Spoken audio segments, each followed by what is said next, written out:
شعبان المعظم کے مہینے کے اندر ایک رات ہے جسے 15ویں شعبان کی رات کہا جاتا ہے۔ اس رات کی بھی بڑی فضیلت ہے احادیث کے اندر، اور اس رات کے اندر بعض کام ایسے ہیں جو کرنے کے کام ہے، اور بعض کام ایسے ہیں جو نواہی ہے، جو نہ کرنے کے ہیں۔ ہمارا دین اسلام بھی اسی طرح ہے کہ بعض کام جس کا حکم ہے دین کے اندر، شریعت کے اندر، اس کی ہم اتباع کرتے ہیں، اوامر کی اتباع کرتے ہیں جس کا حکم ہے کرنے کا، اور جس کام سے منع کیا جائے تو اس سے رکنا عبادت ہے۔ تو اس رات 15ویں شعبان کی رات میں بعض کام انسان کو کرنے چاہیے، بعض کام ایسے ہیں کہ جس سے انسان کو رکنا چاہیے۔ تو پہلی بات کہ اس رات کی فضیلت احادیث سے ثابت ہے۔ 15 سے 17 صحابہ کرام سے اس رات کی فضیلت ثابت ہے۔ بعض احباب کا یہ کہہ دینا اس رات کی فضیلت ثابت نہیں تو یہ درست نہیں ہے۔ بعض روایات اگر سے ضعیف ہے لیکن مختلف صحابہ کرام سے اس رات کی فضیلت ثابت ہے۔ پھر صحابہ کا طریقہ بھی رہا اس رات میں عبادت کا، پھر تابعین کا بھی طریقہ رہا، پھر صالحین کا، تبع تابعین کا، تمام لوگوں کا اس پر طریقہ رہا کہ وہ اس رات کے اندر عبادات کیا کرتے تھے۔ اور ایک روایت کے اندر آتا ہے، حضرت معاذ رضی اللہ تعالی عنہ سے روایت ہے، فرماتے ہیں رسول اللہ صلی اللہ علیہ وسلم نے ارشاد فرمایا کہ سال کے اندر 5 راتیں ایسی ہے کہ اگر کوئی شخص ان راتوں کو زندہ کر دے گا تو اس کے لیے جنت واجب کر دی جاتی ہے۔ 5 راتیں ایسی ہے، ان میں ایک رات شب برات ہے، 15ویں شعبان کی رات ہے کہ اس رات کو اگر کوئی عبادت کر لے، اور پھر دوسری رات شب قدر کی رات ہے، اور تیسری رات عید الفطر کی رات ہے، چوتھی رات عید الاضحیٰ کی رات ہے، اور 5ویں رات 9 ذی الحجہ کی رات ہے، عرفہ کی رات ہے، کہ ان 5 راتوں کو جو سال کے اندر زندہ کرے گا، ان 5 راتوں کے اندر جو عبادات کرے گا، شب بیداری کرے گا، تو اس کے لیے اللہ تبارک و تعالی جنت کو واجب کر دیتے ہیں۔ ایسے شخص کے لیے جنت واجب کر دی جاتی ہے۔ اور ایک روایت کے اندر آتا ہے، حضرت ابوبکر صدیق رضی اللہ تعالی عنہ سے روایت ہے، فرماتے ہیں رسول اللہ صلی اللہ علیہ وسلم نے ارشاد فرمایا، اس 15ویں شعبان کی رات اللہ تبارک و تعالی آسمان دنیا پر نزول فرماتے ہیں، اور پھر اعلان، ایک فرشتہ اعلان کرتا ہے کہ اللہ تبارک و تعالی سب کی مغفرت کر دیتے ہیں اس رات کو، مگر 2 اشخاص ایسے ہیں کہ اس رات کے اندر ان کی مغفرت نہیں ہوتی، کہ اس رات میں اللہ تبارک و تعالی کی طرف سے اعلان ہوتا ہے سب کی مغفرت کر دی جاتی ہے سوائے 2 شخصوں کے۔ ایک شخص جو شرک کرنے والا ہو، جو اللہ کے ساتھ شریک ٹھہرانے والا ہو، چاہے اللہ کی ذات میں شرک کرتا ہو یا اللہ کی صفات میں شرک کرتا ہو، یا شرکیہ مسلمان، آج کا مسلمان بھی شرکیہ اعمال کرتا ہے، ایسے مسلمان کی بھی اس رات بخشش نہیں ہوتی، کہ انسان اپنے آپ کو شرکیہ اعمال سے بھی دور رکھے۔ آج کا مسلمان بھی مزاروں پہ سجدے کرتا ہے، آج کا مسلمان بھی مزاروں پہ رکوع کرتا ہے، یہ شرکیہ اعمال ہے، انسان اپنے آپ کو اس سے دور رکھے، اور پھر انہی سے انسان امیدیں لگاتا ہے، یہی میری مغفرت کر دے۔ دعا ایسی کریں گے کہ تو میری مغفرت کر دے قبر پر، کہ تو مجھے یہ عطا کر دے، تو مجھے اولاد عطا کر دے۔ یہ شرکیہ اعمال ہے، اگر مسلمان بھی کرتا ہے تو اس رات ایسے مشرک کی، شرک کرنے والے کی مغفرت نہیں ہوتی۔ اور دوسرا شخص کینہ رکھنے والا، اپنے مسلمان بھائی کے لیے دل میں بغض اور کینہ رکھنے والا، اس رات اس کی بھی مغفرت نہیں ہوتی۔ انسان اس رات کے آنے سے پہلے پہلے اپنے دلوں کو صاف کر لے، دل کے پیالوں کو صاف کر لے۔ اور ایک روایت کے اندر آتا ہے، حضرت عائشہ رضی اللہ تعالی عنہا ارشاد فرماتی ہے کہ رسول اللہ صلی اللہ علیہ وسلم نے ارشاد فرمایا، اس رات اللہ تبارک و تعالی لوگوں کی اس طرح مغفرت کرتے ہیں جیسے بنو کلب کی بکریوں کے جسموں پر جو بال ہے اس سے زیادہ لوگوں کی مغفرت کرتے ہیں۔ اس سے مراد کثرت ہے کہ بنو کلب ان کے بکریوں کے ریوڑ ہوا کرتے تھے۔ ایک مثال دی کہ ان کے جسموں پر جو بال ہے اس سے زیادہ لوگوں کی مغفرت کرتے ہیں، لیکن سوائے چند اشخاص کے کہ ان لوگوں کی مغفرت نہیں ہوتی۔ اس روایت کے اندر 5 اشخاص کا اور ذکر ہے۔ اوپر والی روایت جو بیان کی اس میں 2 اشخاص تھے، اس میں 5 اشخاص ہے، دونوں کو ملا کے 7 لوگ ہو جاتے ہیں کہ یہ 7 ایسے بدبخت ہے کہ اس رات بھی ان کی مغفرت نہیں ہوتی۔ وہ 5 اشخاص کون سے ہیں؟ سب سے پہلا شخص کہ وہ شراب پینے والا، پہلا جو حدیث میں بیان کیا شرک کرنے والا، دوسرا کینہ رکھنے والا، اور تیسرا شخص بیان ہو رہا ہے شراب پینے والا۔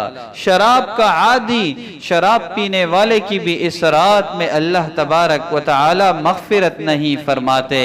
اور چوتھا شخص قطع تعلقی کرنے والا، اپنے مسلمان بھائیوں سے قطع تعلقی کرنے والا، اپنے رشتہ داروں سے قطع تعلقی کرنے والا، ایسے شخص کی بھی اس رات مغفرت نہیں ہوتی۔ اور 5واں شخص شلوار اور تہبند کو اپنے ٹخنوں سے نیچے لٹکانے والا، ایسے شخص کی بھی اس رات مغفرت نہیں ہوتی۔ جو اپنی شلوار کو اپنی ٹخنوں سے نیچے رکھتا ہے، جو اپنی پینٹ کو اپنے ٹخنوں سے نیچے رکھتا ہے، ایسے شخص کی مغفرت نہیں ہوتی۔ آج ہم فیشن کے طور پہ اگر کوئی ٹخنے کھلا رکھے گا، دل میں یہ شرم محسوس کرتا ہے کہ میں برا نظر آؤں گا، لوگوں کی نظروں میں اچھا نہیں لگوں گا۔ انگریزی تہذیب کے پیچھے چلتے ہیں، ان کے تہذیب کو فیشن کے طور پہ ہم استعمال کرتے ہیں، لیکن محمد الرسول اللہ کے فیشن کو ہم بھول چکے ہیں۔ اس فیشن کو کرتے ہوئے ہمیں شرم آتی ہے، ہمیں عار محسوس ہوتی ہے۔ فرمایا جو شلواروں کو ٹخنوں سے نیچے رکھنے والا ہے، ایسے شخص کی بھی اس رات مغفرت نہیں ہوتی۔ اور ایک روایت کے اندر اللہ کے رسول صلی اللہ علیہ وسلم نے ارشاد فرمایا، وَيْلٌ لِّلْأَعْقَابِ مِنَ النَّارِ، کہ ایسے ٹخنے آگ کے زیادہ قابل ہے کہ جو چھپے ہوئے ہوتے ہیں، تہبند جس پر لٹکے ہوئے ہوتے ہیں، شلوار جن کی لٹکی ہوئی ہوتی ہے، ٹخنوں سے نیچے ہوتی ہے، ایسے ٹخنے فرمائے یہ آگ کے زیادہ قابل ہے۔ اور ایک روایت کے اندر اللہ کے رسول صلی اللہ علیہ وسلم نے ارشاد فرمایا کہ 3 آدمی ایسے ہیں کہ قیامت کے دن اللہ تبارک و تعالی ان کو رحمت کی نگاہ سے نہیں دیکھیں گے، ان سے بات نہیں کریں گے، ان لوگوں کا تذکرہ نہیں کریں گے۔ صحابہ حیران ہوئے کہ یا رسول اللہ، یہ 3 بدبخت کون سے لوگ ہیں جن کو اللہ دیکھنا گوارا نہیں کریں گے، جن سے اللہ بات نہیں کریں گے؟ تو فرمایا اللہ کے رسول صلی اللہ علیہ وسلم، یہ 3 شخص وہ شخص ہے کہ اس میں پہلا شخص وہ جو اپنی شلوار اور تہبند کو اپنے ٹخنوں سے نیچے لٹکاتا ہو، ایسے شخص سے قیامت کے دن اللہ بات نہیں کریں گے۔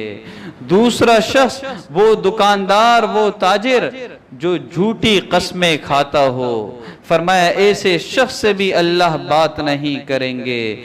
تیسرا شخص جو کسی کے ساتھ احسان کا معاملہ کر لے اور پھر احسان جتلاتا ہو، فرمایا ایسے شخص اللہ تبارک و تعالی ایسے لوگوں سے قیامت کے دن بات تک نہیں کریں گے۔ تو یہ 5واں شخص وہ ہے جو شلوار ٹخنوں سے نیچے لٹکاتا ہو، قیامت کے دن اللہ تبارک و تعالی ان سے بات نہیں کریں گے، اور 15ویں شعبان کے اندر ان کی بخشش بھی نہیں ہوگی۔ اور پھر چھٹا شخص والدین کا نافرمان، جو اپنے والدین کی نافرمانی کرتا ہو۔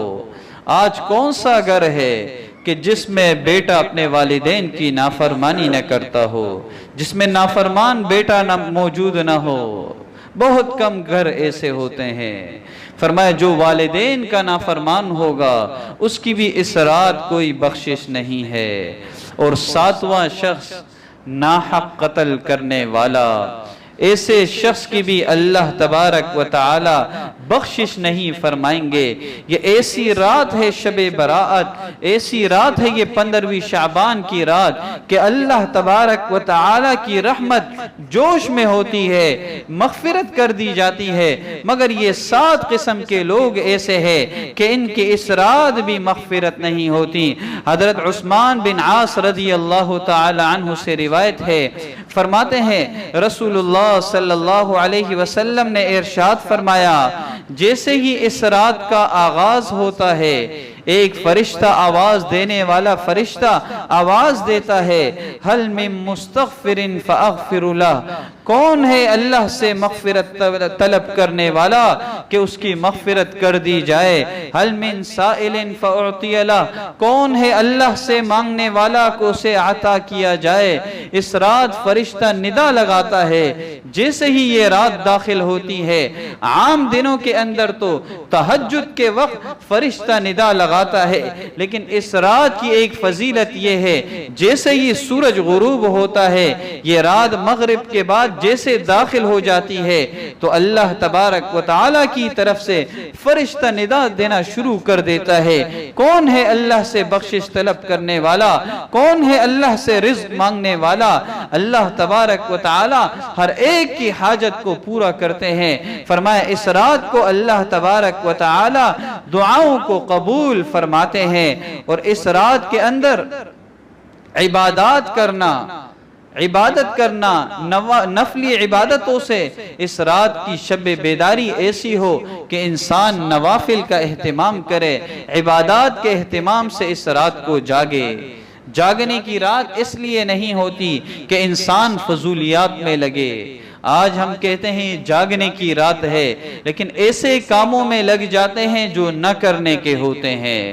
کرنے کے کام یہ ہے کہ اس رات میں نوافل کا اہتمام کرے، دعاؤں کا اہتمام کرے، قرآن کی تلاوت کا اہتمام کرے، اور اس رات کے اندر قبرستان کے حوالے سے کہ اس رات اکثر لوگ قبرستان جاتے ہیں، قبرستان کے حوالے سے ایک روایت کے اندر آتا ہے، حضرت عائشہ رضی اللہ تعالی عنہ فرماتی ہے کہ ایک رات میں نے آپ علیہ السلام کو بستر پر نہیں پایا، تو میں آپ علیہ السلام کے پیچھے گئی، ڈھونڈنے گئی کہ آپ علیہ السلام کہاں گئے ہیں، تو میں نے بقی میں دیکھا کہ وہ بقی میں تھے، تو میں بھی وہیں گئی۔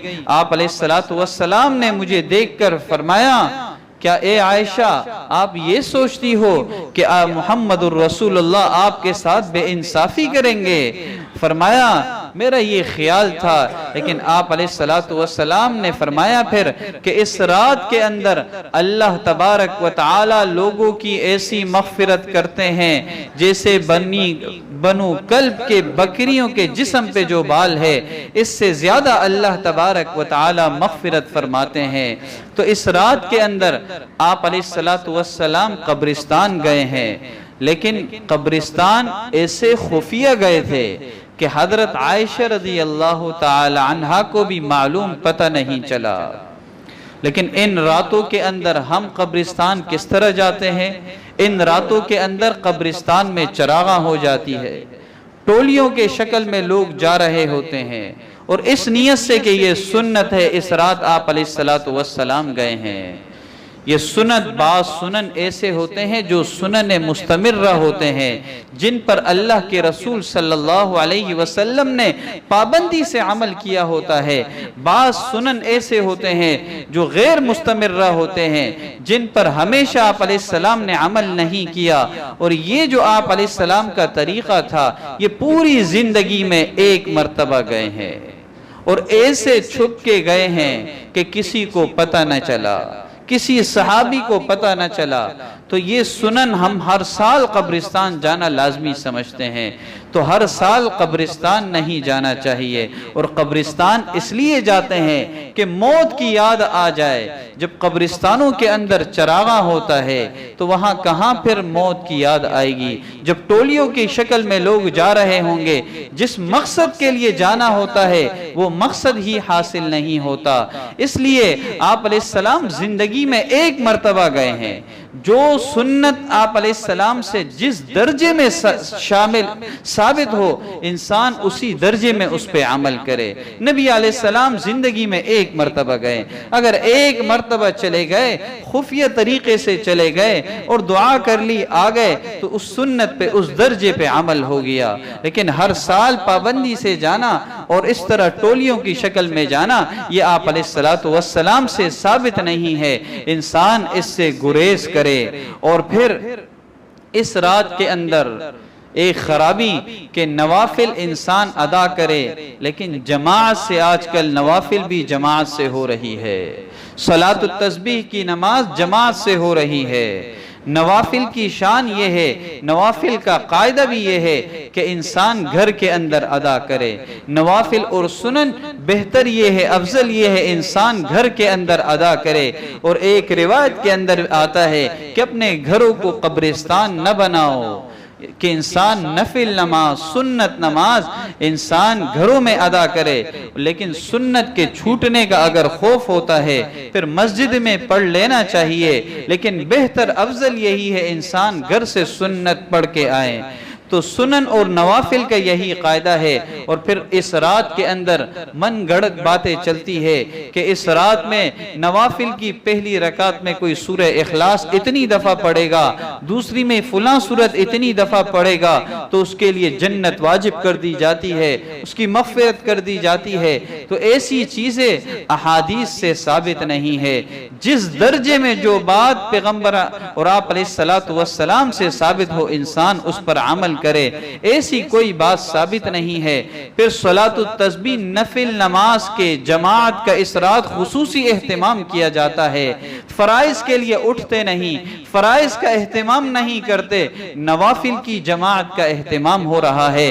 نوافل میں بہتر یہ ہے انسان اکیلے ادا کرے، اور امام ابو حنیفہ رحمت اللہ علیہ کے نزدیک نوافل کی جماعت مکروہ تحریمی ہے۔ اس رات کے اندر انسان اکیلے عبادت کرے، یہ رات انسان ایسے عبادت کرے بندہ ہو اور اللہ ہو، بندہ ہو اور اللہ ہو۔ جیسے بادشاہ ہوتا ہے، ایک بادشاہ کا عام دربار ہوتا ہے، ایک خاص دربار ہوتا ہے۔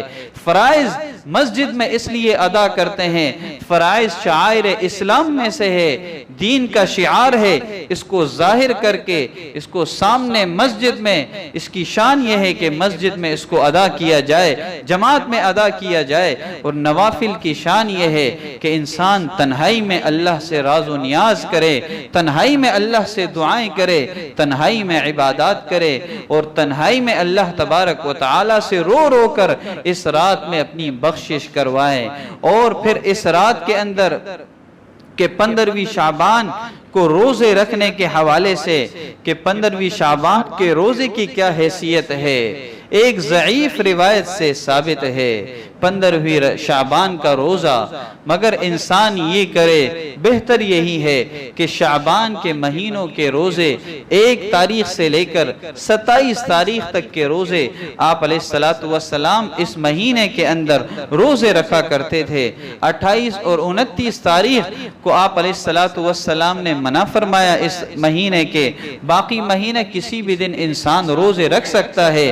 شعبان کی نیت سے اگر کوئی روزہ رکھے، خاص 15ویں شعبان کا روزہ نہیں بلکہ شعبان کے مہینے کی نیت سے روزہ رکھے، تو اللہ سے امید ہے اسے اجر مل جائے گا۔ اور دوسرا کہ ان 15ویں شعبان کے ساتھ ہر مہینے ایام 20 کے روزے سنت ہے، یعنی 13ویں اور 14ویں اور 15ویں یہ 3 دن کے روزے ایام 20 کہلاتے ہیں، یہ ہر مہینے سنت ہے، آپ علیہ السلام اس کا اہتمام کیا کرتے تھے۔ اگر ایام 20 کے روزے رکھ لیں گے تو 15ویں کا روزہ خود بخود اس میں داخل ہو جائے گا۔ بہتر یہی ہے کہ کل سے 13 تاریخ ہے، کل سے انسان روزے رکھے، ان 3 دنوں کے ایام 20 کے روزے رکھیں، تو ایام 20 کا روزہ رکھیں گے تو 15ویں شعبان کا روزہ بھی اس میں آ جائے گا۔